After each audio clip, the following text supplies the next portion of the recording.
नमस्ते प्रणाम। हम किसाई लाल यादव सबके गोड़ छुके गोड़ लगतनी और हमारे बड़ भाई ग्राम लक्ष्मण चक के हरिचरण खुशबहा जी और भैया के आशीर्वाद हमेशा हमने के मिलत रहेला। तो काल यानी 29 फरवरी 2024 के रउआ सबके बीच में हम आ रहल बनी। दिन में 12 बजे के आसपास दिन में रउआ सबके हरिचरण भैया के विद्यालय के ग्राउंड में चकिया कोठी नियर भवानी छपरा भिंगारी थाना श्री रामपुर ब्लॉक बनकटा देवरिया उत्तर प्रदेश। तो हम कल दिन में 9 बजे से हमार कार्यक्रम बा।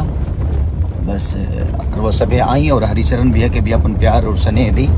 ऐसे जे वो हम लोगों के बहुत प्यारे बड़े भैया हैं जो कि हमेशा एक पिता की तरह हमेशा छाया बन के हमारे साथ रहते हैं। तो हरिचरण भैया के लिए आप आइए, हमें प्यार करने के लिए आइए, हम आपका वेट करेंगे। कल 29 फरवरी 2024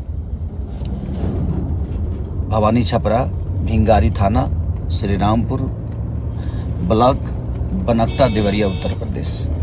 तो आप आइए और अपना प्यार आशीर्वाद दीजिए। और ये उन्हीं के कॉलेज के ग्राउंड में हमारे हरिचरण भैया के एक कॉलेज है, प्यारा सा कॉलेज, उसी ग्राउंड में ये कार्यक्रम है। तो आप आइए और अपना स्नेह और प्यार लुटाइए। Love you all, thank you.